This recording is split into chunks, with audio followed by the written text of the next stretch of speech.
Nobel री के episode 1 की कहानी एक छोटे लड़के से शुरू होती है जो कि एक अनजान कमरे में अपनी आंखें खोलता है।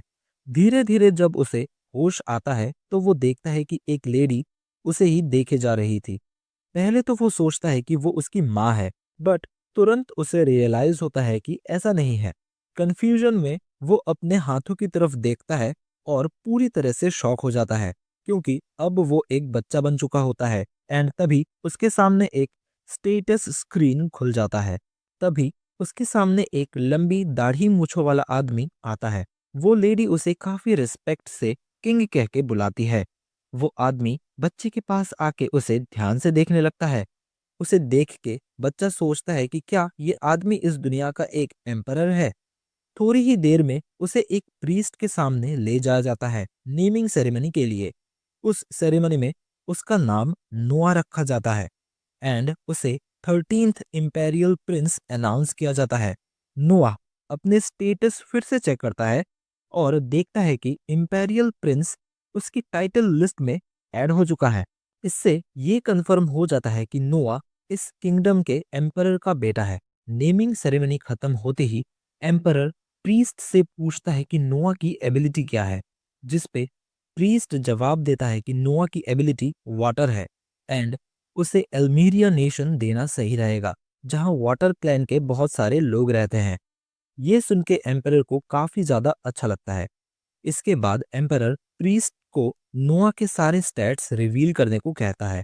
जैसे ही प्रीस्ट स्टैट्स बताता है, कमरे में मौजूद सभी लोग बहुत ज्यादा शॉक हो जाते हैं, क्योंकि एक न्यूबॉर्न के हिसाब से उसके स्टैट्स काफी इम्प्रेसिव होते हैं एंड उसकी वाटर एबिलिटी एस रैंक तक पहुंच चुकी होती है। एंड इस दुनिया में ऐसा पहली बार हो रहा था कि किसी न्यूबॉर्न का कोई स्टैट एस रैंक पर हो। एंड सभी लोग समझ जाते हैं कि नोआ आगे जाके बहुत ही ज्यादा स्ट्रांग बनेगा। अब तक नोआ को रियलाइज हो चुका होता है कि वो किसी दूसरी दुनिया के एक नोबल फैमिली में री इनकारनेट हो चुका है एंड वो जिस एम्पायर में रहता है उसे मीरस एम्पायर कहा जाता है, जो कि वॉरियर्स की एक बहुत ही पावरफुल नेशन है। फिर सीन शिफ्ट होता है एंड हम देखते हैं कि नोआ अब 6 साल का हो चुका है एंड अब तक उसे एक बात समझ में आ चुकी है कि उसके जो हाई स्टैट्स हैं वो उसके सबॉर्डिनेट्स की वजह से हैं एंड अल्मीरिया नेशन की वजह से ही नोआ का water ability stat S rank तक पहुंच चुका है। तो इससे नोआ ये समझ जाता है कि जितने ज्यादा अच्छे सबॉर्डिनेट्स उसके पास होंगे उतनी ही ज्यादा उसके स्टैट्स होंगे। फिर हम देखते हैं कि जब मेड्स नोआ को रेडी कर देती हैं एंड नोआ वहां से चला जाता है, तब वो लोग बोलती हैं कि नोआ बाकी बच्चों से काफी ज्यादा अलग है और मैच्योर भी एंड उसका बिहेवियर भी काफी ज्यादा काम एंड कंपोज्ड है। फिर सीन शिफ्ट होता है एंड एक मेड आके नोआ को बोलती है कि crown Prince and fourth Prince नोआ से मिलने आए हैं एंड उन्होंने कहा है कि नोआ आराम से अपना खाना खत्म करके फिर आ सकता है।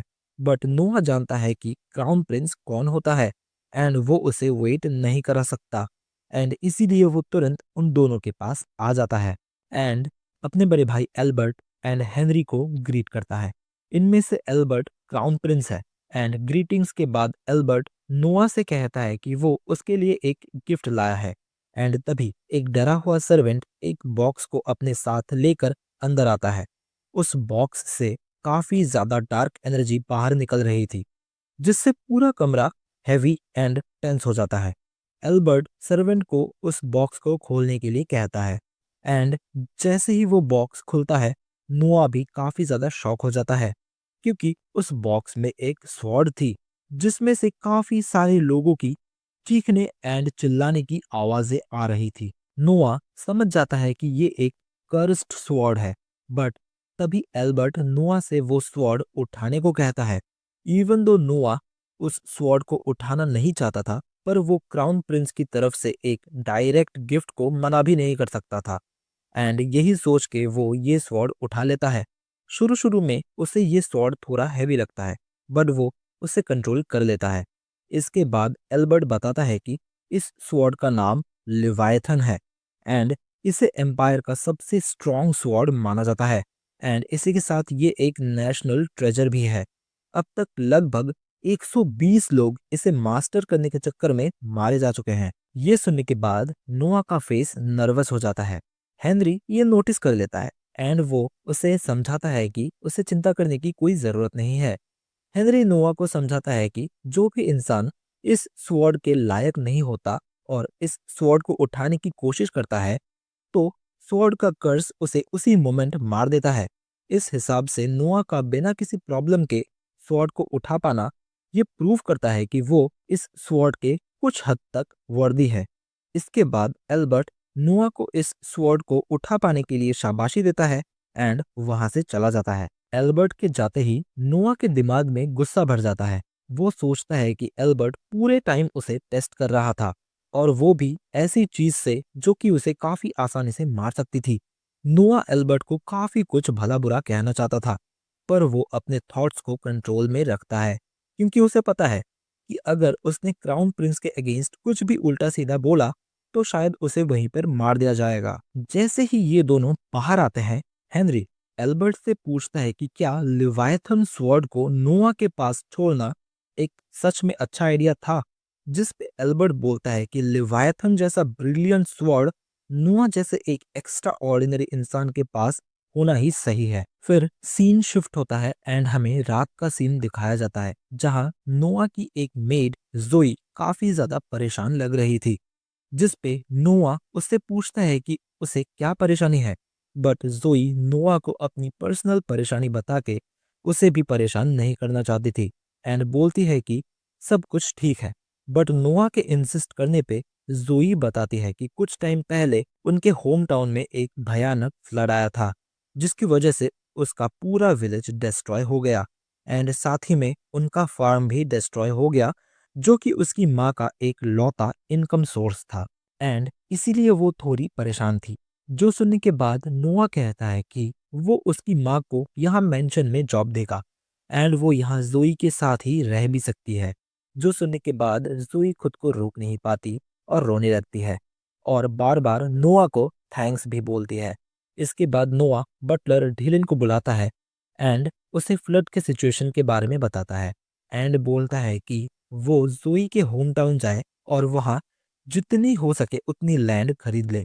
नोआ जानता है कि डिजास्टर के बाद वहाँ केओस फैलेगा एंड लोग उस सिचुएशन का फायदा उठाने जरूर आएंगे, इसीलिए वो चाहता है कि वहाँ की लैंड को पहले ही सिक्योर कर लिया जाए। धीलन इस ऑर्डर को सुन के काफी सरप्राइज हो जाता है और सोचता है कि नोआ इतना यंग होने के बावजूद भी इतनी दूर की सोच पा रहा है। असल में नोआ ऐसी सिचुएशंस अपनी पास्ट लाइफ में देख चुका होता है, पर वो ये सब किसी को बता नहीं सकता। एंड फिर ढीलन बताता है कि आइडिया तो काफी अच्छा है, पर इतनी सारी लैंड खरीदने के लिए काफी सारे पैसे चाहिए होंगे। जो सुनने के बाद नोआ कुछ टाइम तक सोचने लगता है एंड कैपिटल के पास जो नोआ के नाम पे एक लैंड है वो उसे सेल करने का कहता है। डीलन ये सुनने के बाद बोलता है कि शायद ये एक अच्छा आइडिया नहीं होगा, एज वो लैंड खुद एम्परर ने नोआ को गिफ्ट करी थी एंड बिना एम्परर के परमिशन के उसे सेल करना एक सीरियस क्राइम ही माना जा सकता है। जिसपे नोआ डीलन से कहता है कि उसे एम्परर के पनिशमेंट के बारे में चिंता करने की कोई जरूरत नहीं है एंड इस डिसीजन की पूरी रेस्पॉन्सिबिलिटी वो खुद लेगा।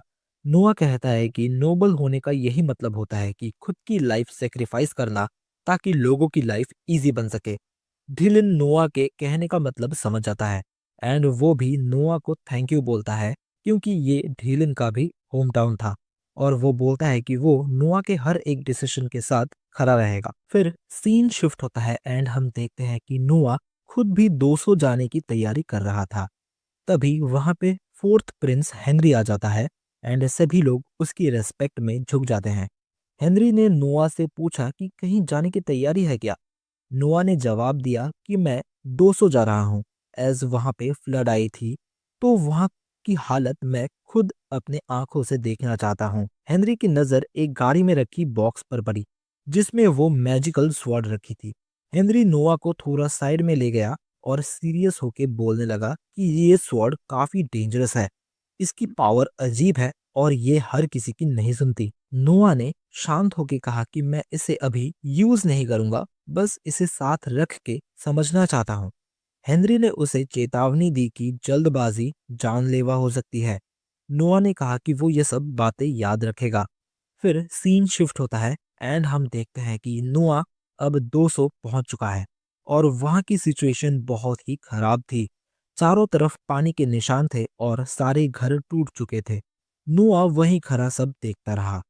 उसे तुरंत समझ में आ गया कि सिर्फ पैसे बांटने से यहाँ कुछ नहीं होगा। यहाँ सही प्लानिंग एंड रीडेवलपमेंट की जरूरत है। उसने धीलन को गवर्नमेंट ऑफिस भेज दिया ताकि लैंड पेपर्स की सही तरीके से जांच हो सके। नुआ कहता है कि फ्लड में यहाँ लोगों के सारे कागज बह गए होंगे और अगर सही समय पर इन लोगों की मदद नहीं करी गई तो चालाक लोग उनका फायदा उठा सकते हैं। जोई ये देख के हैरान हो गई कि नुआ एक नजर में इतना सब कुछ कैसे समझ गया। नुआ जोई के साथ खुद यहाँ के लोगों की हालत देखने के लिए निकल पड़ा। जोई नोआ से कहती है कि यहाँ से आगे जाना रिस्की हो सकता है और फ्लड आने की वजह से यहाँ की जमीन धंस सकती है।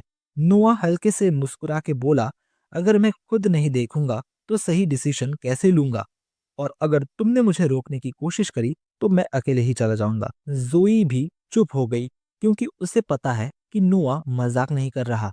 तभी दूर से आवाज आई कि फ्लड की वजह से खाना डिस्ट्रीब्यूशन हो रहा है। नोआ को ये जान के थोड़ी राहत मिली कि एम्परर ने मदद भेजी है। लेकिन जब नोआ ने लोगों को दिया जाने वाला खाना देखा तो उसका मन भारी हो गया और वो बोलने लगा कि लोग ऐसा खाना कैसे खा सकते हैं, जिस पे पीछे से एक आदमी ने कहा कि ज्यादा मत बोलो वरना ये भी नहीं मिलेगा। नोआ सोचने लगा कि ये सूप तो पानी की तरह पतला है, लोग इससे मरेंगे तो नहीं पर उनमें काम करने की ताकत भी नहीं आएगी इसे खा के, और इस जगह को दोबारा से रहने लायक बनाने के लिए लोगों को अभी ताकत की जरूरत पड़ेगी।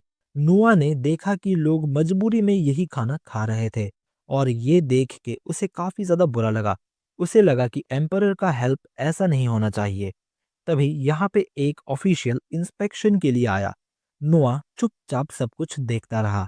तभी गैरल ने बर्तन में देखा और खाना सूंघा। साफ था कि खाना खाने लायक बिल्कुल भी नहीं है। फिर भी उसने कहा कि सब ठीक है और वो हंसने लगा क्योंकि उसके लिए अच्छा खाना पहले ही साइड करके रखा हुआ था। ये देख के नोआ समझ गया कि यहाँ पे कुछ गलत चल रहा है। तभी नोआ सामने आया और गैरल को उसके काम के लिए कॉल आउट करने लगा। बट गैरल को अपने किए पे कोई शर्म नहीं थी। वो खुद को बहुत ज्यादा पावरफुल समझ रहा था और लोगों की मजबूरी का फायदा उठा रहा था। नोआ को ये बिल्कुल भी पसंद नहीं आया कि ये लोगों की मजबूरी का फायदा उठा रहा था। नोआ को इस चीज से काफी ज्यादा गुस्सा आ रहा था और तभी लिवायथन अपने आप नोआ के हाथ में आ गई और नोआ ने उसके डेंजरस पावर को महसूस किया और उसने तय किया कि अगर उसके पास पावर है तो वो उसका इस्तेमाल सही काम के लिए करेगा। यही सोच के नोआ ने गैरल को उसके लालच की सजा दी और उसका सिर ही काट दिया। ये देख के गैरल के साथ काम करने वाले लोग भाग गए और नोआ के अटैक से जमीन पर इतना बड़ा निशान बन गया कि सभी आसपास के लोग डर गए। तभी वहां पे कुछ सोल्जर्स भी आ गए। उस ट्रुप के कैप्टन ने नोआ को देखा और तुरंत ही पहचान गया कि ये 13th इंपेरियल प्रिंस है। वो तुरंत नोआ के सामने झुक गया और उससे माफी मांगने लगा कि उसे पहले इन सब चीजों के बारे में पता नहीं था और उसने सभी को बोला कि वो सभी एक प्रिंस के सामने खड़े हुए हैं। ये सुनते ही सारे लोग एक साथ झुक गए। इसके बाद नोआ ने रॉन को बताया कि खाने के इंतजाम में काफी बड़ा फ्रॉड हुआ है।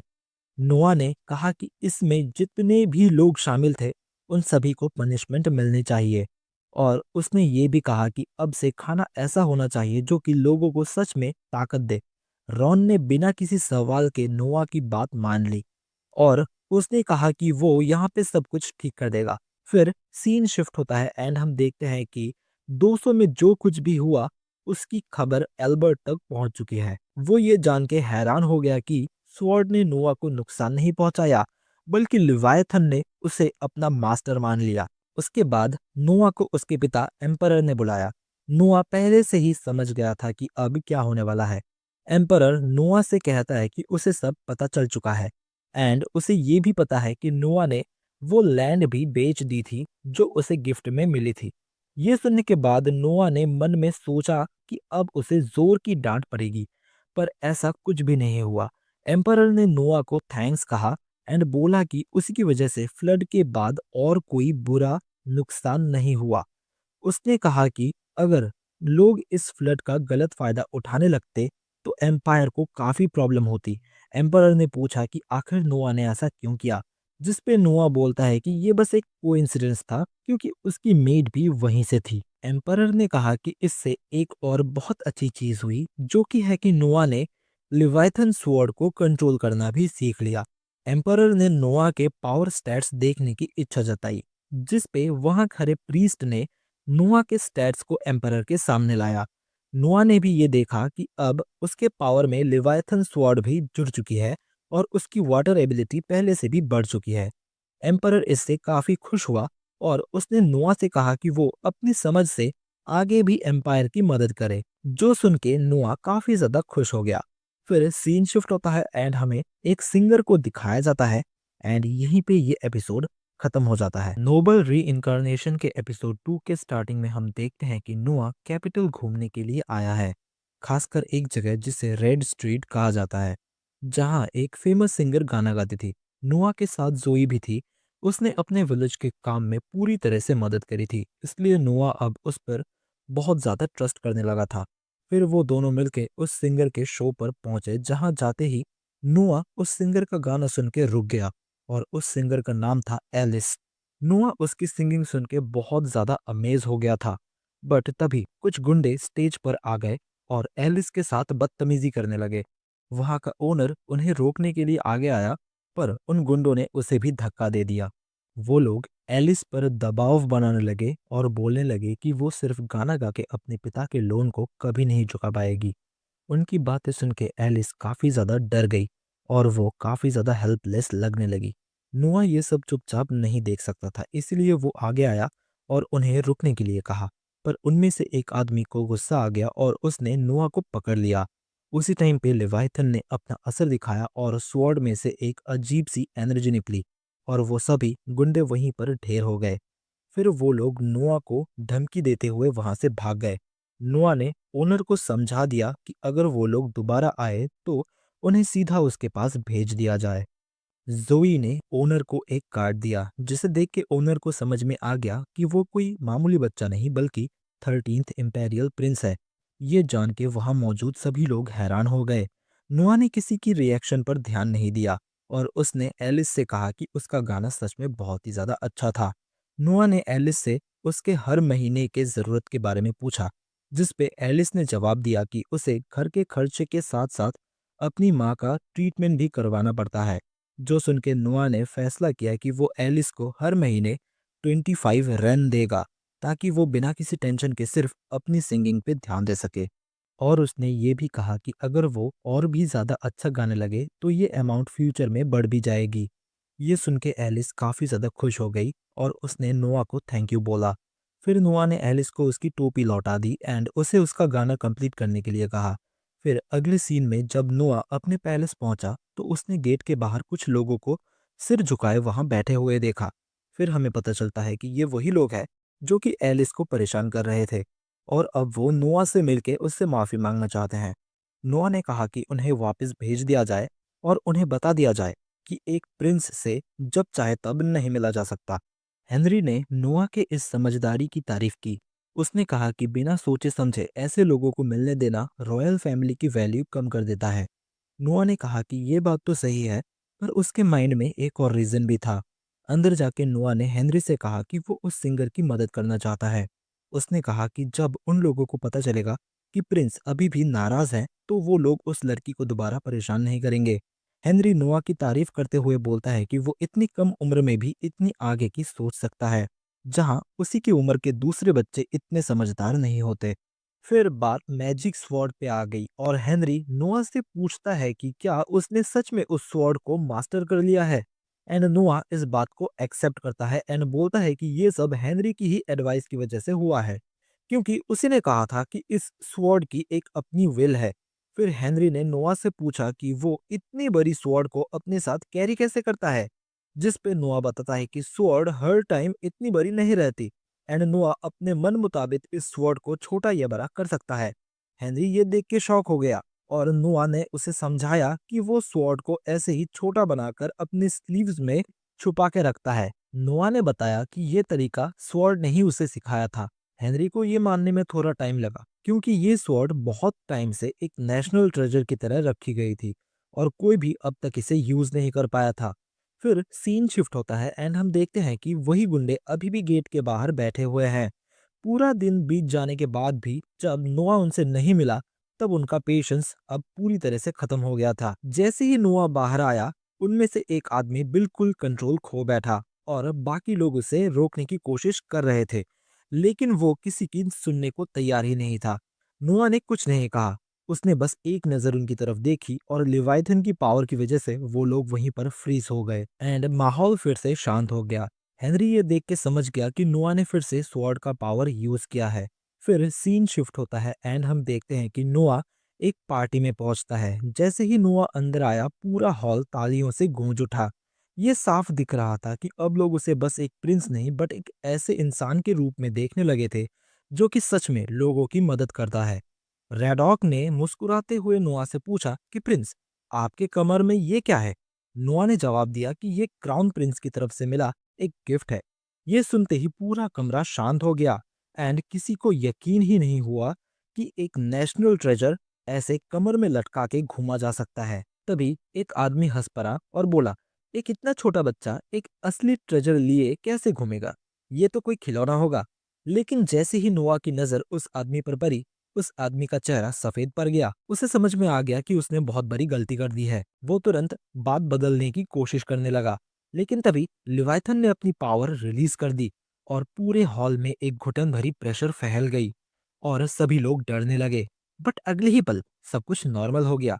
लोगों को समझ में आ गया कि स्वॉर्ड नाराज हो गई थी क्योंकि उसके मास्टर का अपमान हुआ था। तभी रेडॉक तालियां बजाते हुए बोलने लगता है कि हम लोगों ने अभी अभी महसूस किया कि एक नेशनल ट्रेजर क्या होता है। अब हॉल में मौजूद हर कोई नोआ को एप्रिसिएशन की नजर से देख रहा था क्योंकि वो इतनी कम उम्र में इतने खतरनाक स्वॉर्ड को कंट्रोल कर पा रहा था। फिर रेडॉक ने पूछा कि उस आदमी का क्या किया जाए जिसने आपकी इंसल्ट की।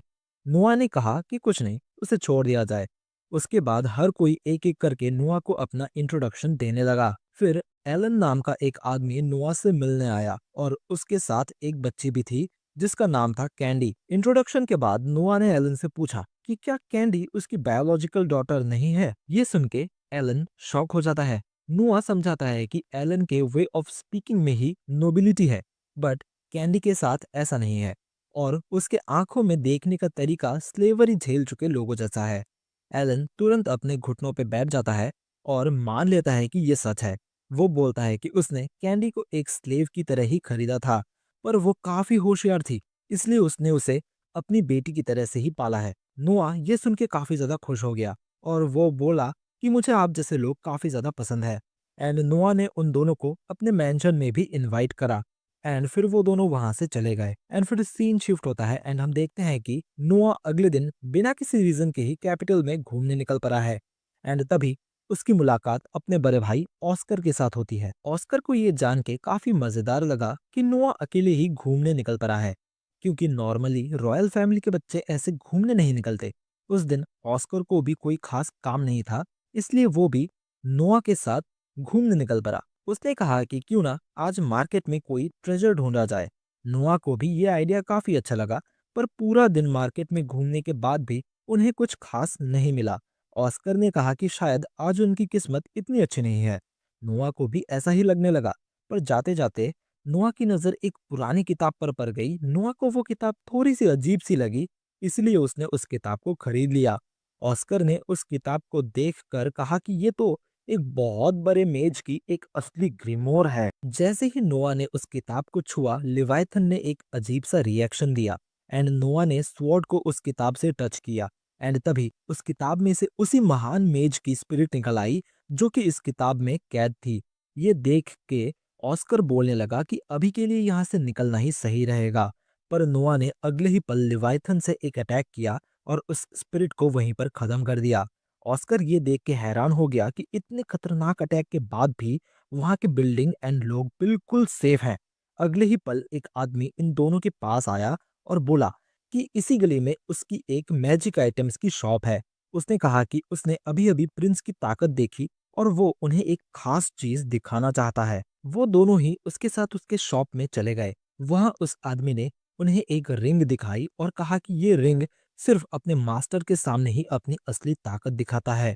ऑस्कर ने नोआ को ये रिंग पहनने को कहा एंड नोआ ने जैसे ही उस रिंग को पहना वो रिंग चमकने लगी एंड उस रिंग ने नोआ को अपना नया मास्टर मान लिया और देखते ही देखते वो रिंग एक आर्मर में बदल गई।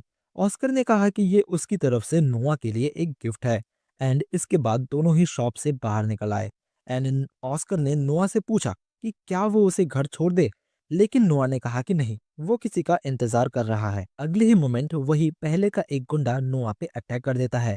जोई ने भी बिना सोचे समझे आगे बढ़कर नोआ को बचाने की कोशिश करी, लेकिन उससे पहले ही नोआ के रिंग ने अपनी पावर दिखाई और अपने आप ही एक शील्ड में ट्रांसफॉर्म हो गई एंड वो हमला बेकार हो गया एंड उस आदमी को भी वहीं पर पकड़ लिया गया। रिंग की ये पावर देख के ऑस्कर भी हैरान हो गया, लेकिन नोआ ने उसे समझाया कि उसने पहले ही इस रिंग को लेवायथन से कनेक्ट कर दिया था एंड इसीलिए जब उस पे हमला हुआ रिंग ने अपने आप ही उसे प्रोटेक्ट कर लिया। इसके बाद सीन शिफ्ट होता है एंड हम देखते हैं कि नोआ फिर से एलिस का गाना सुनने के लिए आ गया है, बट नोआ देखता है कि आज भी कुछ लोग यहाँ एलिस को परेशान कर रहे हैं। नोआ बिना टाइम वेस्ट किए स्टेज पर चढ़ गया और उन दोनों के बीच में लड़ाई रोक दी। इसके बाद उसने उन दोनों आदमी को लेवायथन के पावर से एक झटका दिया, जिससे डर के वो दोनों वहां से भाग गए।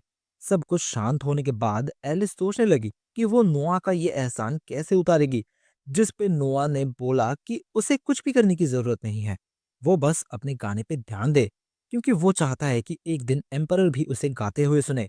ये सुन के एलिस काफी ज्यादा खुश हो गई और रोने लगी एंड फिर से वो अपना गाना कंटिन्यू करती है एंड यहीं पे ये एपिसोड खत्म हो जाता है। नोबल री इनकारनेशन के एपिसोड 3 के स्टार्टिंग में हम देखते हैं कि नोआ के मेड्स उसे रेडी कर रहे थे।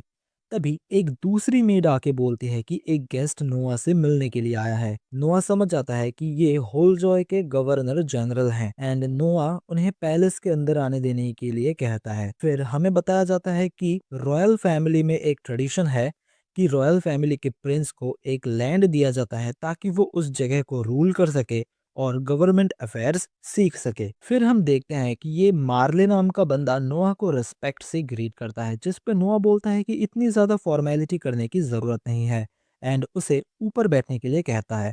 फिर नोआ बताता है कि ये दूसरी बार था जब वो इस आदमी से मिल रहा है एंड इससे पहले वो 1 साल पहले इस आदमी से मिला था जब वो एक गवर्नर जनरल बना था। फिर नोआ मार्ले से पूछता है कि होलजॉय में सब कुछ कैसा चल रहा है, एज उसे एक इंपेरियल ऑर्डर दिया गया था होलजॉय में फ्लड कंट्रोल करने के लिए। मार्ले का उतरा हुआ चेहरा देख के नोआ समझ जाता है कि होलजॉय में फ्लड की वजह से चीजें ठीक नहीं है। फिर हमें पता चलता है कि होलजॉय एक बहुत ही बड़ा लैंड है जहाँ ज्यादातर खाने की चीजें उगाई जाती है और एक बहुत बड़े रिवर के पास में होने की वजह से होलजॉय में ओकेशनली फ्लड आती रहती है एंड एस मार्ले अल्मेरिया के वाटर क्लैन से बिलोंग करता है, इसीलिए एम्परर ने उसे होलजॉय का गवर्नर जनरल बनाया था, इस उम्मीद में कि वो वहां का फ्लड कंट्रोल कर पाएगा। फिर नोआ उससे पूछता है कि आखिर वहां प्रॉब्लम्स क्या आ रही है, जिस पे मार्ले बताता है कि उन्हें फ्लड कंट्रोल करने के लिए अभी तक कोई फंडिंग नहीं मिली है, जिस वजह से वहां के फ्लड के सिचुएशन को अभी तक ठीक नहीं करा जा सका है। जो सुन के नोआ शॉक हो जाता है एंड बोलता है कि ऐसा कैसे हो सकता है, तुम्हारे पास थोड़ी बहुत तो फंडिंग होगी ही, एज ये एक इम्पेरियल ऑर्डर था। जिस पे मार्ले बोलता है कि हाँ, उन्हें फंडिंग अलॉट तो करी गई है, पर उन्हें अभी तक वो पैसे मिले ही नहीं हैं, एज होम मिनिस्ट्री कोई ना कोई बहाना दे के उन्हें वो पैसे देती ही नहीं। जो सुन के नोआ को सारा सिचुएशन समझ में आ गया एंड वो वहां से उठ के कहीं पर जाने लगता है। फिर सीन शिफ्ट होता है एंड हम देखते हैं कि नोआ फाइनेंस मिनिस्टर से मिलने के लिए आया है, जिस पे वो मिनिस्टर नोआ से पूछता है कि प्रिंस, क्या कोई खास वजह है कि आप आज खुद मुझसे मिलने के लिए आए हैं। फिर नोआ मार्ले के सिचुएशन के बारे में बताता है एंड बोलता है कि फाइनेंस मिनिस्टर की तरफ से उसके फंड्स को डिले किया जा रहा है। जो सुनने के बाद वो मिनिस्टर इस चीज को पूरी तरह से डिनाई कर देता है और नोआ पूछता है कि तो फिर मार्ले को अब तक उसकी फंडिंग क्यों नहीं मिली है, जिस पे वो मिनिस्टर फिर से एक एक्सक्यूज देने की कोशिश करने लगता है। बट तभी नोआ बोलता है कि अगर तुम ये बोलना चाहते हो कि ये सब एक बच्चा नहीं समझेगा तो फिर चुप रहो। जिस पे मिनिस्टर घबरा जाता है एंड बोलता है कि वो ऐसा सोचने की हिम्मत भी नहीं कर सकता। जो सुन के फिर नोआ उससे एक्सप्लेनेशन मांगता है, जिस पे वो मिनिस्टर बोलने लगता है कि होलजॉय में पिछले साल भी फ्लड आई थी, जिस वजह से एम्परर ने होलजॉय के लोगों के टैक्स को माफ कर दिया था। एंड मिनिस्ट्री को लगता है कि होलजॉय उसी टैक्स के पैसे को यूज कर सकती है अपने फ्लड के सिचुएशन को ठीक करने के लिए। जो सुन के नोआ बोलता है कि क्या तुम मुझे पागल बनाने की कोशिश कर रहे हो? तुम बोल रहे हो कि एम्परर ने उनके टैक्स को माफ कर दिया था क्योंकि उनके पास टैक्स देने के लिए पैसे ही नहीं थे, और तुम उन्हें वो पैसे यूज करने के लिए कह रहे हो जो उनके पास एग्जिस्ट ही नहीं करती। मैं फिर से पूछता हूँ, क्या तुम मुझे पागल बनाने की कोशिश कर रहे हो? जिस पे वो मिनिस्टर घबरा जाता है एंड वो फिर से एक्सक्यूज देने की कोशिश करने लगता है एंड बोलता है कि वो उन्हें अभी पैसे नहीं दे सकता, और वो रीजन देता है कि उन पैसों से एम्परर के लिए समर वेकेशन पैलेस बनाया जाने वाला है। जो सुनने के बाद नोआ बोलता है कि क्या अब तुम एम्परर के नाम का यूज करके पूरे रॉयल फैमिली को पागल बनाने की कोशिश कर रहे हो? अगर बात ऐसी ही है तो क्या मैं खुद एम्परर से जाके बात करूं इस बारे में? जो सुनते ही मिनिस्टर घबरा जाता है एंड बोलता है कि वो तुरंत ही होलजॉय को फंड दे देगा। फंड्स मिलने के बाद मार्ले होलजॉय वापस चला जाता है फ्लड की सिचुएशन को ठीक करने के लिए। तभी एक बंदा नोआ के लिए एक मैसेज लेके आता है एंड बोलता है कि एम्परर ने उसे मिलने के लिए बुलाया है। फिर सीन शिफ्ट होता है एंड हम देखते हैं कि नोआ एम्परर से मिलने के लिए पहुंच गया है एंड वो जाते ही एम्परर को ग्रीट करता है। एम्परर नोआ को देख के उसे शाबाशी देते हैं होलजॉय के सिचुएशन को अच्छे से हैंडल करने के लिए। जो सुन के नोआ शॉक हो जाता है कि ये जानकारी एम्परर के पास इतनी जल्दी कैसे पहुंच गई। फिर एम्परर नोआ को शाबाशी देते हुए बोलते हैं कि इतनी कम उम्र होने के बावजूद तुमने बहुत ही अच्छा काम किया है। और फिर वो लिवायथन को देख के बोलते हैं कि तो लिवायथन अब ऐसा दिखता है, ये पहले से छोटा लग रहा है। एंड वो नोआ से काफी ज्यादा इम्प्रेस्ड थे कि इतनी ज्यादा खतरनाक स्वॉर्ड होने के बावजूद नोआ ने इसे अब मास्टर कर लिया है। फिर एम्परर बोलते हैं कि मैंने तुम्हारे लिए एक इंस्ट्रक्टर को बुलाया है ताकि तुम इस स्वॉर्ड को और अच्छे से यूज करना सीख पाओ। फिर हमें उस इंस्ट्रक्टर को दिखाया जाता है जिसका नाम है डेमियन। एंड एम्परर बोलते हैं कि डेमियन एम्पायर का सबसे बेहतर स्वॉर्ड्समैन है एंड शायद ही ऐसा कोई है जो कि उसे स्वॉर्ड फाइट में हरा सकता है। डेमियन फिर एम्परर से रिक्वेस्ट करता है कि वो नोआ को अभी टेस्ट करना चाहता है। जो सुन के एम्परर बोलते हैं कि तुम एक बच्चे को टेस्ट करना चाहते हो जिसे अभी स्वॉर्ड टेक्निक्स अच्छे से आती ही नहीं। जिस पे डेमियन बोलता है कि वो उसके एप्टीट्यूड को चेक करना चाहता है, उसके टेक्निक्स को नहीं। ये सुनते ही एम्परर भी उसे परमिशन दे देते हैं एंड डेमियन नोआ को टेस्ट करने के लिए रेडी हो जाता है एंड नोआ से कहता है कि तुम मुझ पे जैसे चाहो वैसे अटैक कर सकते हो अपने स्वॉर्ड से। नोआ अगले ही मोमेंट डेमियन पे लिवायथन से अटैक कर देता है और वो डेमियन के स्वॉर्ड को उसके हाथों से दूर गिरा देता है। फिर अगले ही मोमेंट डेमियन एम्परर से माफी मांगता है और बोलता है कि उसके पास प्रिंस को सिखाने के लिए कुछ भी नहीं है। ये सुनते ही एम्परर भी काफी ज्यादा खुश हो जाते हैं एंड बोलते हैं कि वो इस बार के नाइट सिलेक्शन एग्जाम में नोआ को जज बनाएंगे। नोआ फिर एम्परर से एक रिक्वेस्ट करता है कि वो हर एक कैंडिडेट को कैपिटल में टेस्ट करना चाहता है क्योंकि वो हर रीजन में उन्हें खुद टेस्ट करने के लिए नहीं जा सकता, और वो नहीं चाहता है कि कोई भी टैलेंट किसी भी रीजन से ओवरलुक कर दिया जाए। जिस पे एम्परर भी एग्री कर लेते हैं। फिर हमें नोआ के पैलेस का सीन दिखाया जाता है एंड नोआ जोई से पूछ रहा था कि क्या उनके विलेज से भी कोई पार्टिसिपेंट है नाइट सिलेक्शन एग्जाम के लिए। जिस पे जोई बोलते हैं कि हाँ, उनके विलेज से हर साल एक कैंडिडेट को भेजा जाता है इस एग्जाम के लिए। जिस पे नोआ बोलता है कि इस साल के सारे प्रिलिमिनरी एग्जाम्स हो गए हैं एंड अगर उनका विलेज चाहे तो और कैंडिडेट्स को भेज सकता है। जिस पे जोई कुछ बोलना चाहती थी पर वो बोलने से हेजिटेट करती है, जो कि नोआ नोटिस कर लेता है एंड पूछता है कि क्या बात है। जिस पे जोई बताती है कि उनके विलेज से एक और कैंडिडेट को भेजना उनके लिए पॉसिबल ही नहीं है क्योंकि सिर्फ एक कैंडिडेट को ही इस एग्जाम में भेजने के लिए उन्हें विलेज के सभी लोगों से डोनेशन लेना पड़ता है क्योंकि कैपिटल में सभी चीजें बहुत ज्यादा महंगी है एंड इसीलिए वो लोग हर साल बस एक ही कैंडिडेट को भेजते हैं।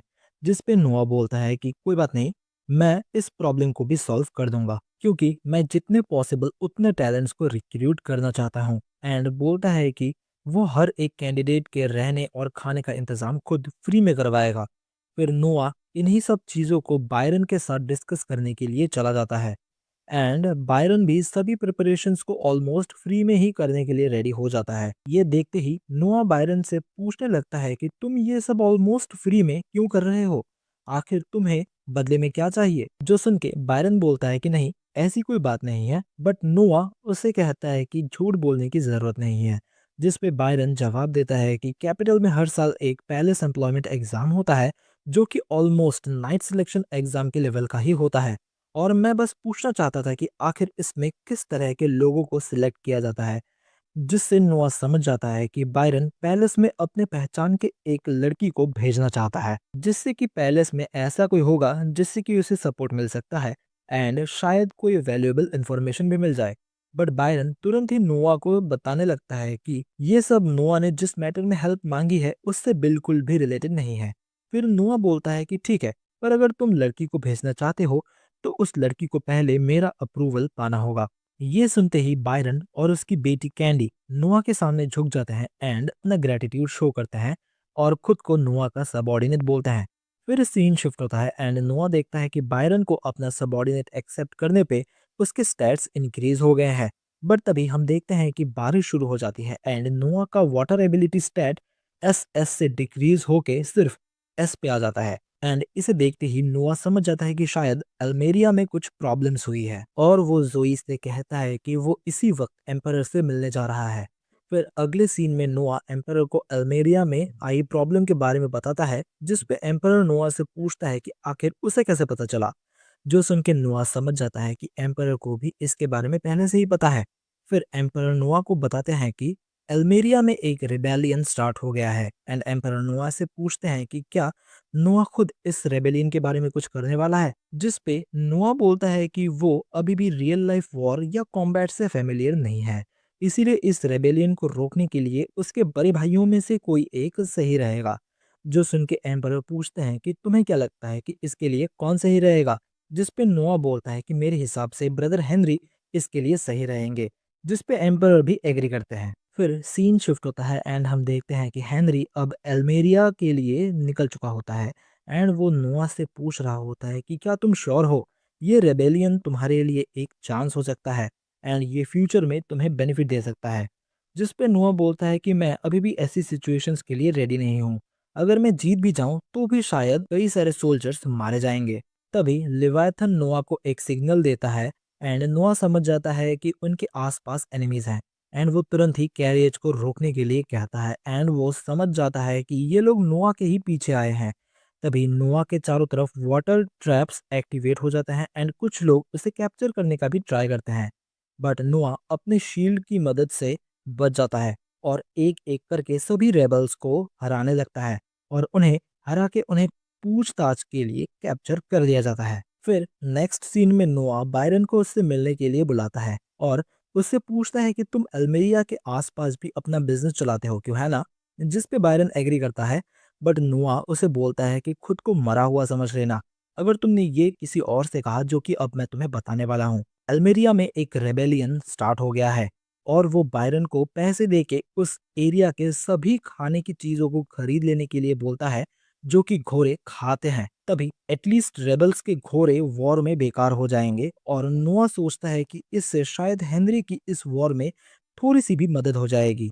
एंड यहीं पे ये एपिसोड खत्म हो जाता है। एपिसोड 4 के स्टार्टिंग में हम नोआ एंड एम्परर के बीच में एक कन्वर्सेशन देखते हैं, जहां एम्परर बताते हैं कि जिन असैसिन्स को नोआ ने पकड़ा था उन्होंने काफ़ी सारा इन्फॉर्मेशन दिया है एंड वो बोलते हैं कि वो असैसिन्स नोआ को पकड़ के एम्परर से अपना काम निकलवाना चाहते थे। ये सब सुन के नोआ बोलता है कि उन्होंने ये सब बहुत ही आसानी से बता दिया है, ऐसा हो सकता है कि वो लोग झूठ बोल रहे हैं। जिस पे एम्परर बोलते हैं कि उनसे सच निकलवाने के कई तरीके हैं और फिर वो नोआ को अप्रिशिएट करते हैं रेबल्स के हॉर्सेस को टारगेट करने के लिए, जिससे कि वो काफ़ी ज़्यादा कमज़ोर पड़ जाएंगे। बट नोआ ये सब सुन के शॉक हो जाता है, क्योंकि उसने बस अभी अभी ये ऑर्डर ही दिया था, ये अभी तक कंप्लीट भी नहीं हुआ है, तो एम्परर को ये कैसे पता चल गया। नोआ के इस आइडिया के लिए एम्परर नोआ के क्रेस्ट में एक स्वॉर्ड ऐड करने का रिवॉर्ड देते हैं एंड हमें पता चलता है कि एम्पायर में ये सबसे बड़ा ऑनर है। बट किसी ने अगर बिना परमिशन के ऐसा करने की कोशिश करी तो उसे बहुत बड़ी पनिशमेंट भी मिल सकती है। नोआ इस चीज के लिए एम्परर को थैंक यू बोलता है। फिर सीन शिफ्ट होता है एंड नोआ बायरन से मिलने के लिए आता है एंड बायरन बोलता है कि सब कुछ प्लान के अकॉर्डिंग चल रहा है एंड वो उन रेबल्स के लीडर के बारे में भी बताता है कि वो अपनी गोल्स को अचीव करने के लिए कुछ भी कर सकता है। तभी एक मेड वहां पर आके नोआ को रिपोर्ट देती है कि गेट पे एक बहुत ही घायल आदमी आया है एंड बोल रहा है कि उसके पास नोआ के लिए एक बहुत ही इम्पोर्टेंट मैसेज है। नोआ तुरंत ही उस आदमी से मिलने के लिए जाता है एंड वो आदमी बोलता है कि वो अल्मेरिया का एक गार्ड है एंड वो बोलता है कि उसी के एक सुपीरियर ने अल्मेरिया में एक रेबेलियन स्टार्ट किया है एंड इसी वजह से वो यहाँ पे नोआ को ये रिपोर्ट देने के लिए आया है। ये सुन के नोआ उस गार्ड को थैंक यू बोलता है उसे ये इन्फॉर्मेशन देने के लिए एंड वो अपनी मेड से उस गार्ड का ट्रीटमेंट करने के लिए एंड उसे इस इन्फॉर्मेशन के लिए रिवॉर्ड देने के लिए कहता है। ये सब देख के बायरन नोआ से पूछता है कि उसने उस गार्ड को इस इन्फॉर्मेशन के लिए रिवॉर्ड क्यों दिया, जबकि नोआ को ये इन्फॉर्मेशन पहले से ही पता है। जिस पे नोआ बोलता है कि मैं उस गार्ड को इस इन्फॉर्मेशन के लिए नहीं बल्कि उसके लॉयल्टी के लिए रिवॉर्ड दे रहा हूँ, क्योंकि उसने बस मुझे ये इन्फॉर्मेशन देने के लिए अपनी जान की भी परवाह नहीं करी। फिर सीन शिफ्ट होता है एंड जोई नोआ के पास आती है एंड वो काफ़ी ज़्यादा परेशान लग रही थी, जो देख के नोआ पूछता है कि क्या बात है, वो इतनी परेशान क्यों लग रही है। जिस पे जोई नोआ को बोलती है कि किसी ने उसे पैसे दिए हैं ताकि वो नोआ को नींद की दवाई खिला दे। जो सुन के नोआ पूछता है कि अगर तुम्हें ये काम करने के लिए पैसे मिल ही चुके हैं तो फिर तुम ये सब मुझे क्यों ही बता रही हो। जो सुन के जोई शॉक हो जाती है एंड बोलती है क्योंकि वो कभी भी नोआ को बिट्रे नहीं कर सकती, क्योंकि नोआ ने उसकी मदर और उसकी विलेज की बहुत ज़्यादा मदद करी है।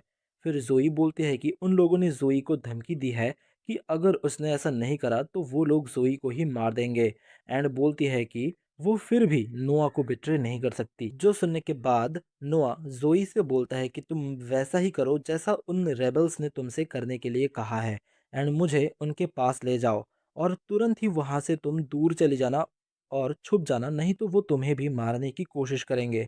फिर सीन शिफ्ट होता है एंड हम देखते हैं कि नोआ को होश आता है एंड कुछ लोग बात कर रहे थे। फिर नोआ लिवाइथन को निकाल लेता है एंड खुद को फ्री कर लेता है एंड लिवाइथन के मेमोरीज से देखता है कि नोआ के बेहोश होने के बाद क्या क्या हुआ। फिर वो सारा सिचुएशन समझने के बाद अपनी स्वॉर्ड लेके उन रेबल्स के सामने आ जाता है और एक एक करके सारे रेबल्स को हरा देता है जिन्होंने उसे पकड़ लिया था।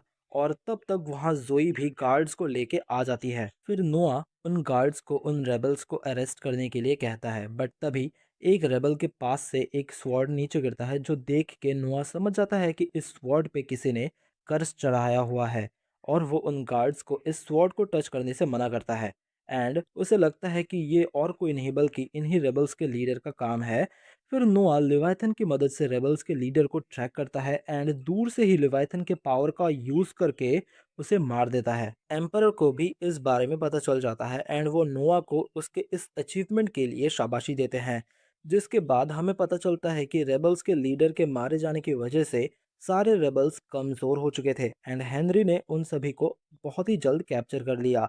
फिर हमें एक मीटिंग दिखाई जाती है जहां एम्परर उन रेबल्स के पनिशमेंट को डिसाइड करने वाले थे। एम्परर उन सभी रेबल्स को डेथ पनिशमेंट देने का डिसाइड करते हैं, पर तभी नोआ उन्हें ऐसा ना करने के लिए रिक्वेस्ट करता है, जो सुन के सभी लोग शॉक हो जाते हैं एंड एम्परर नोआ से इसका रीज़न पूछते हैं, जिस पे नोआ बोलता है कि एम्परर को गुस्से में डिसीजन ना लेके लॉ के अकॉर्डिंग पनिशमेंट देनी चाहिए, वरना इससे एम्परर का ही नाम खराब होगा।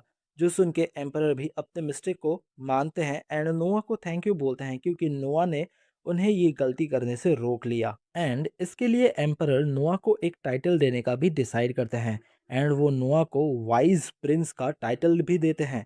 फिर वो अचानक से बोलते हैं कि नोआ, काश अगर तुम और थोड़े टाइम पहले इस दुनिया में आए होते तो।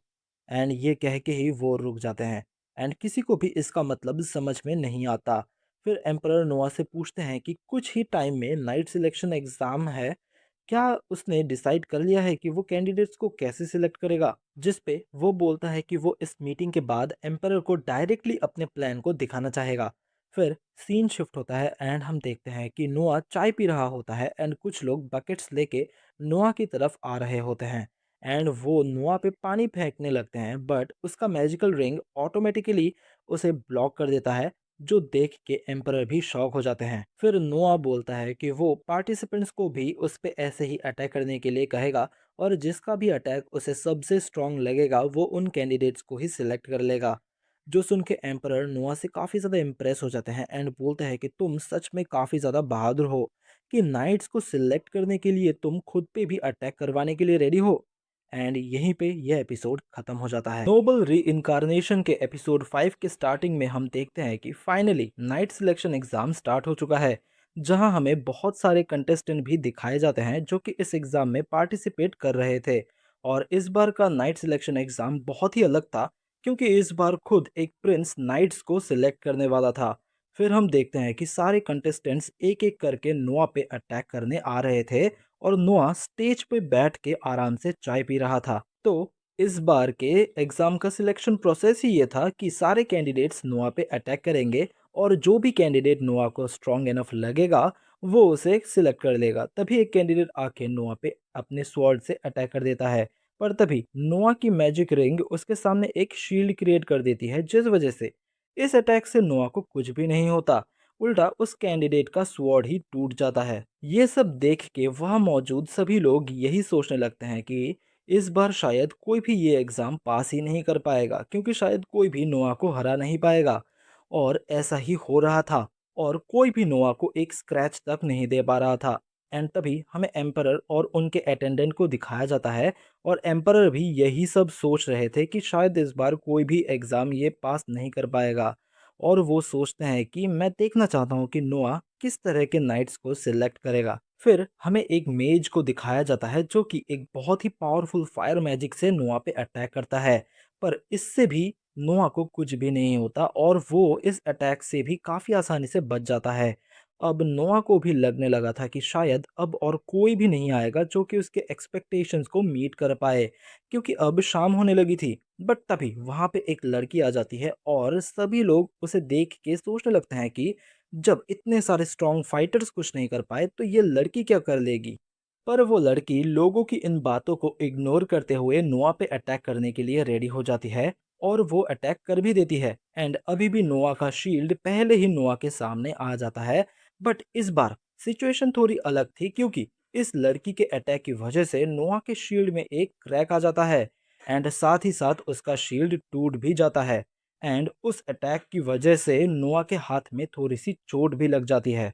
इस वजह से वहां पे मौजूद सोल्जर्स उस लड़की को पकड़ लेते हैं, बट नोआ उनसे उस लड़की को छोड़ने के लिए कहता है, और वो उस लड़की से उसका नाम पूछता है, जिस पे वो अपना नाम शर्ली बताती है। फिर नोआ बोलता है कि तुम इस टेस्ट में पास हो गई हो, जो सुन के वहाँ पे मौजूद सभी लोग हैरान हो जाते हैं। शर्ली खुद भी शॉक हो के नोआ से पूछने लगती है कि मैं पास कैसे हो गई, मैंने आपको चोट पहुंचाई है। जिस पे नोआ बोलता है कि यही तो एग्जाम था कि तुम मुझ पर अटैक करोगी और मेरी डिफेंस को ब्रेक करोगी, और तुमने ये कर दिया है, इसीलिए तुमने ये एग्जाम पास कर लिया है।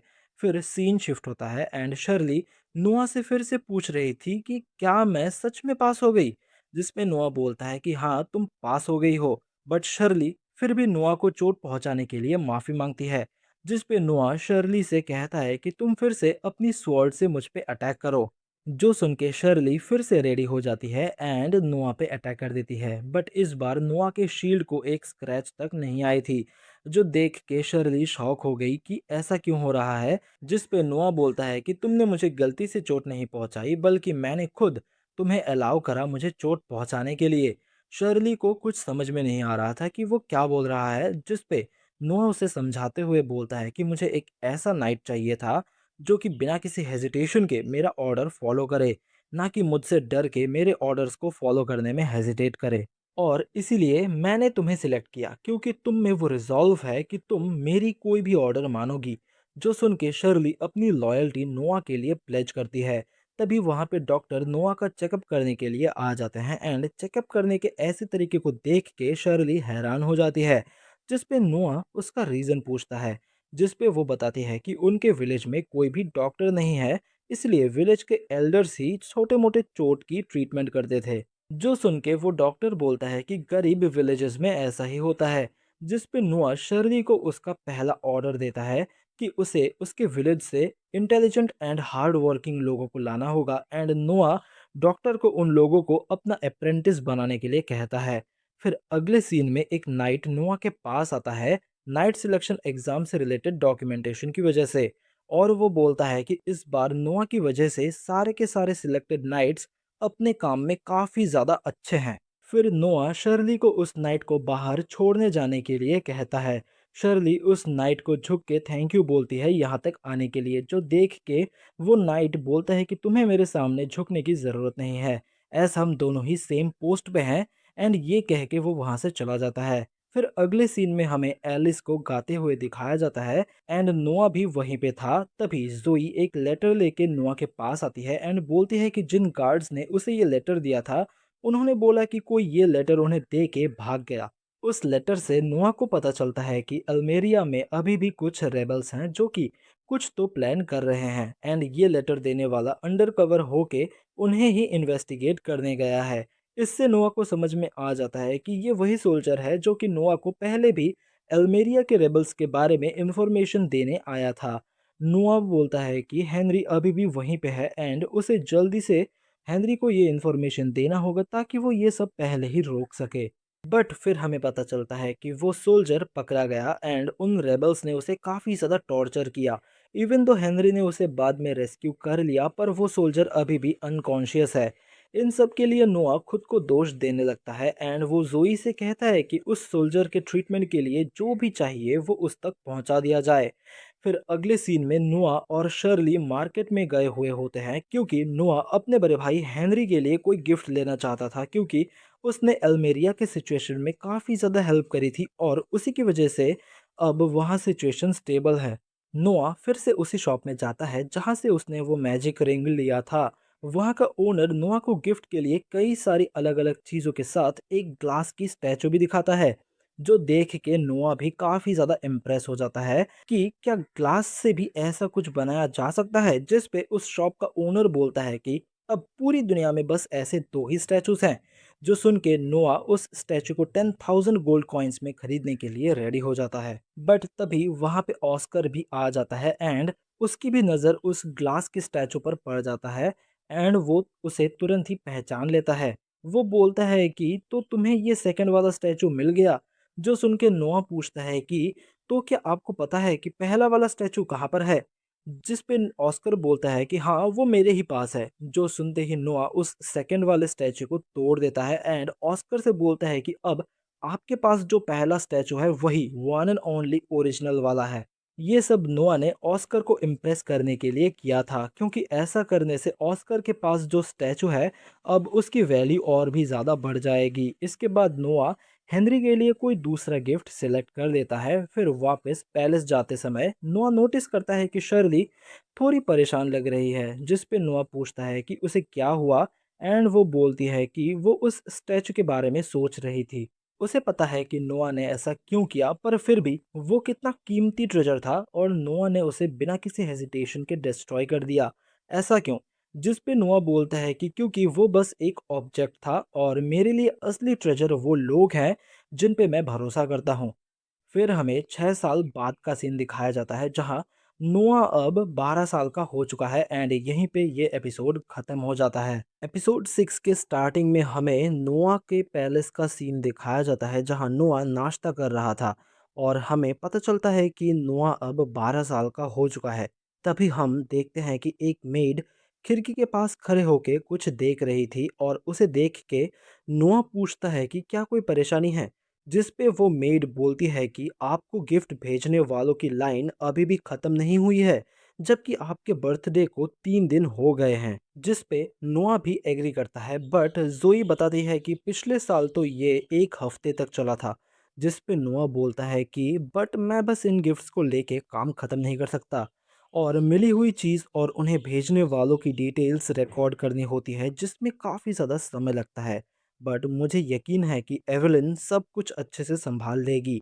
फिर हमें पता चलता है कि नोआ ने अब लेवायथन को पूरी तरह से मास्टर कर लिया है एंड अब वो इम्पेरियल ऑर्डर से मिलिट्री अफेयर्स का हेड बन चुका है। फिर सीन शिफ्ट होता है एंड हम देखते हैं कि नोआ हेनरी से मिलने के लिए आया है एंड उसके आते ही एक आदमी उसे ग्रीट करता है एंड फिर नोआ हेनरी से पूछता है कि क्या कुछ इम्पोर्टेंट है जिस वजह से वो नोआ से मिलना चाहता था। जिस पे हेनरी बोलता है कि मुझे तुम्हारा ओपिनियन चाहिए। हमें एक इम्पेरियल ऑर्डर मिला है कि हम रईस को एक आर्मी के साथ साउदर्न बॉर्डर पे भेजे वहाँ पे चल रहे रिबेलियन को रोकने के लिए। हेनरी बोलता है कि अगर हम उन लोगों को थोड़ा भी मर्सी दिखाएंगे तो वो लोग हमें ही कमज़ोर समझने लगेंगे।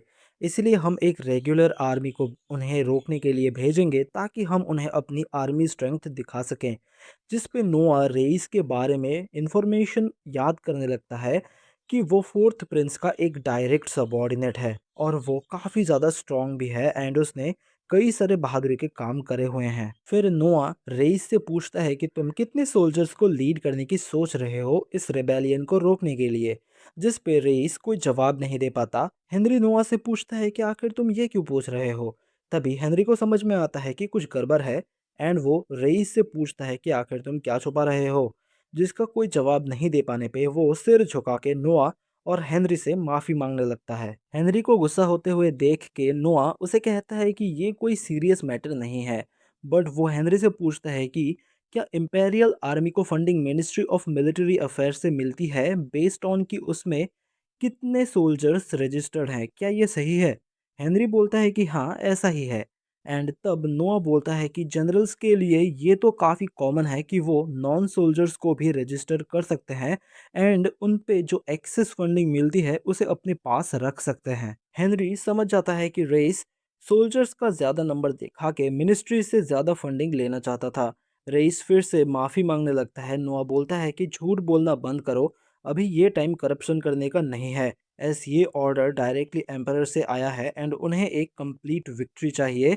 इसलिए मैंने तुमसे पूछा था कि तुम इस मिशन के लिए कितने सोल्जर्स को लीड करने वाले हो और अब सच सच जवाब दो। जिस पे रेइस बोलता है कि ऑलमोस्ट 2000 सोल्जर्स और नोआ बोलता है कि तो फिर तुम ये मेक श्योर करो कि तुम उतने ही सोल्जर्स को इस मिशन के लिए अरेंज कर सकते हो।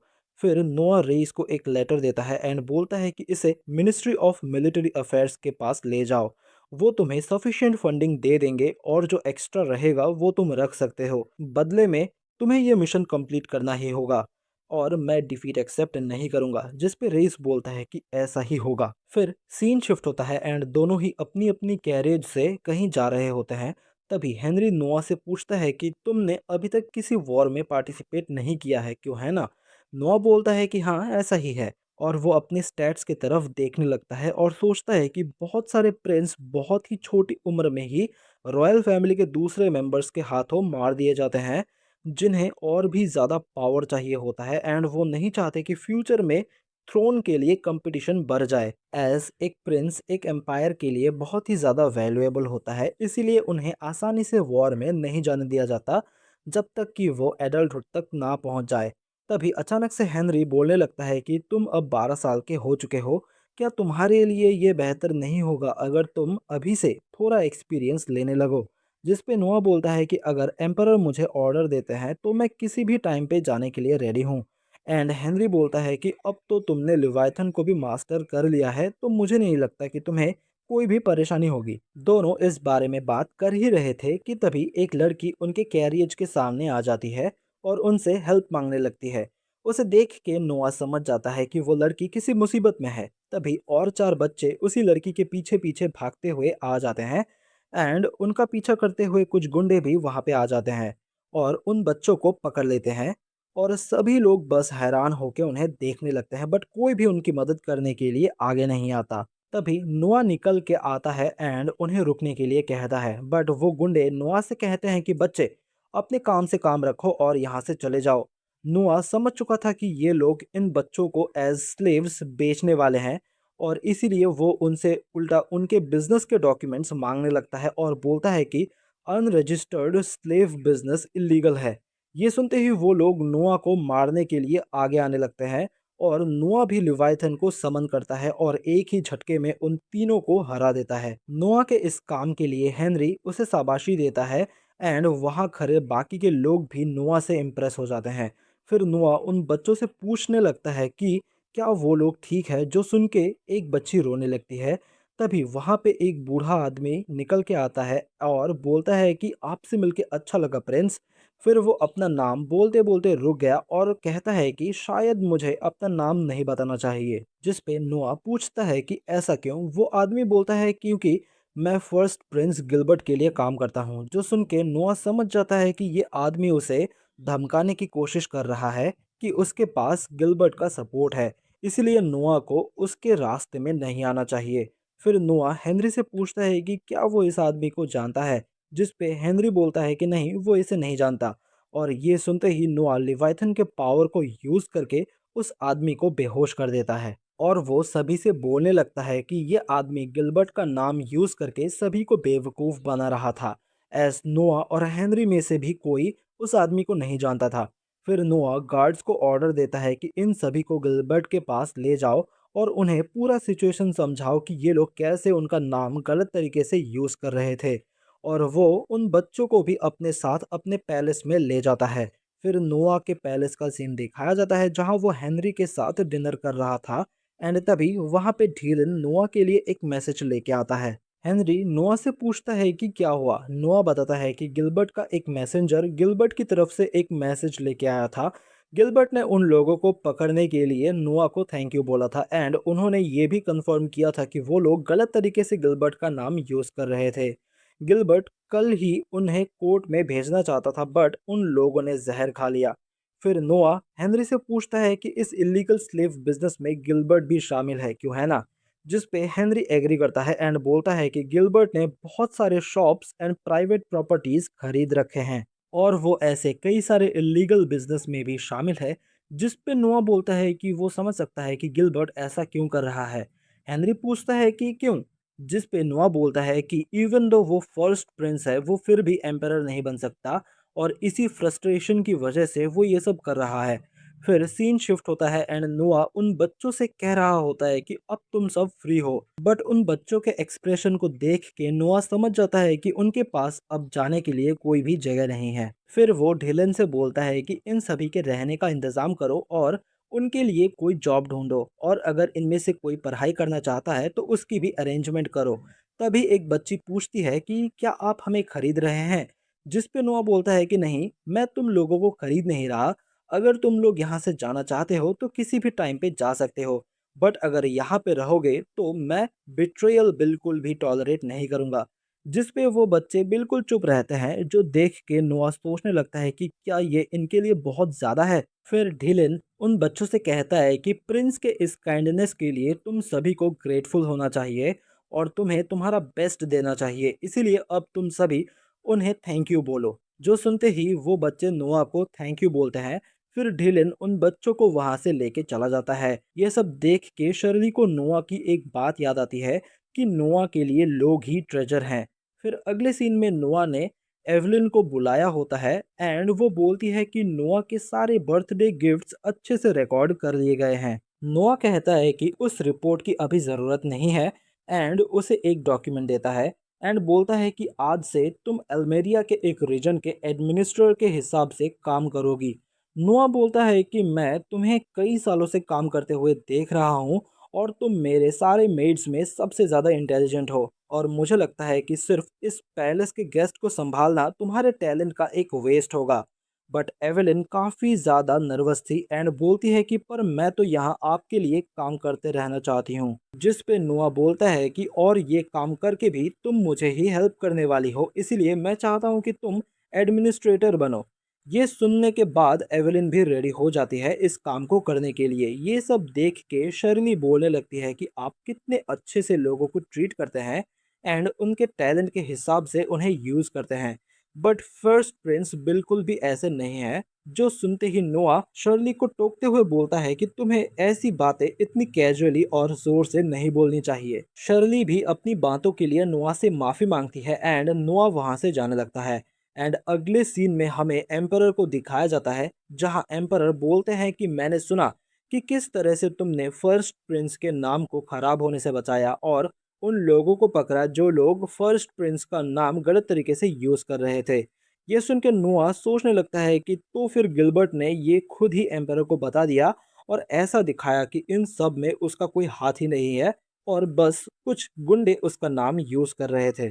फिर एम्परर नोआ से पूछते हैं कि अंडरग्राउंड स्लेव ट्रेडिंग के केस में क्या सजा होती है। जिस पे नोआ बोलता है कि इसमें उस इलीगल बिजनेस के लीडर का एक हाथ काट दिया जाता है। एम्परर नोआ से पूछते हैं कि क्या तुम्हें चोट लगी थी, मैंने सुना कि उन गुंडों ने तुम पे अटैक किया था। नोआ बोलता है कि हाँ, बट मुझे कुछ नहीं हुआ। जिस पे एम्परर बोलते हैं कि अगर मैं तुम्हारी जगह होता तो अंडर कवर रहता और शायद मुझे जानकर हारना पड़ता, और मैं यही सोचता रहता कि क्या मुझे अपनी आइडेंटिटी रिवील करनी चाहिए या नहीं। जिस पे प्राइम मिनिस्टर बोलते हैं कि ऐसा करना एक क्राइम होता इंपेरियल फैमिली के अगेंस्ट, और इसके लिए आपको भी डेथ पनिशमेंट मिल सकती थी। जिस पे नुआ बोलता है कि नहीं, इंपेरियल लॉ के अकॉर्डिंग अगर वो क्रिमिनल एम्परर के आइडेंटिटी के बारे में नहीं जानते तो ये एक क्राइम नहीं माना जाएगा। ये बोलते ही नुआ सोचने लगता है कि क्या मैंने ज़्यादा बोल दिया? क्या पता एम्परर एंड प्राइम मिनिस्टर सिर्फ मजाक कर रहे हों। क्या मुझे ऐसे बोलने के लिए माफ़ी मांग लेनी चाहिए? बट तभी एम्परर हंसने लगते हैं एंड प्राइम मिनिस्टर से बोलते हैं कि आखिरकार मैंने ये बेट जीत ही लिया। और प्राइम मिनिस्टर बोलते हैं कि हाँ, मैंने भी प्रिंस को अंडर एस्टिमेट किया था। नोआ पूछता है कि इसका क्या मतलब? जिस पे एम्परर बोलते हैं कि ये बस तुम्हारा एक छोटा सा टेस्ट था, और इसी टेस्ट के साथ एम्परर नोआ को मिनिस्टर ऑफ जस्टिस बना देते हैं। जो सुनते ही वहां पे मौजूद सभी लोग नोआ के लिए तालियां बजाने लगते हैं। फिर अगले सीन में एक आदमी आके क्राउन प्रिंस को एम्परर के डिसीजन के बारे में बताने लगते हैं कि उन्होंने नोआ को मिनिस्टर ऑफ जस्टिस बना दिया है। फिर प्राइम मिनिस्टर एम्परर को किसी रिपोर्ट के बारे में बताने लगते हैं एंड एम्परर बोलते हैं कि लगता है हमारे पास और टाइम नहीं है। मैं चाहता हूँ कि इस सिचुएशन को तुम हैंडल करो, और यहीं पे ये एपिसोड खत्म हो जाता है।